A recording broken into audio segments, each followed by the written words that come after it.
Instead, nanonood ka ng TV or Netflix after your work at palagi kang babad dito sa online, sa TikTok at sa Reels pero hindi ka naman kumikita at nasasayang lang yung oras mo at hindi mo siya nagagamit as your additional source of income.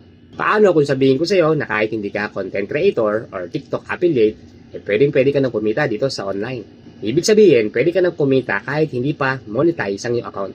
Dito, pwede kang kumita ng 20,000 per month or more. Ang gagawin mo lang is magka-copy and paste. Magra-reply ka lang sa local and international clients na hindi kailangan na magaling ka mag-English or mag-Tagalog because scripts are provided. And even, ang marketing tools provided na din. So basically, ang gagawin mo lang talaga dito is mag-copy and paste.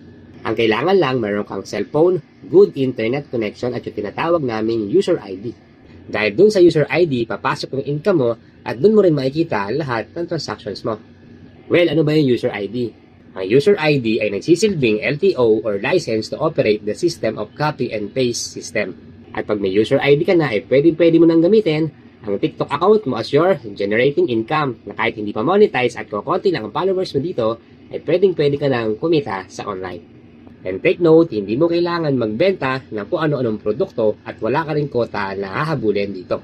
Ibig sabihin, hindi ito online selling or dropshipping. Ang gagawin mo lang talaga dito is mag-copy and paste. Kaya kung interesado ka, mag-comment ka lang sa video na to para ituro ko sa iyo kung paano ang gagawin mo.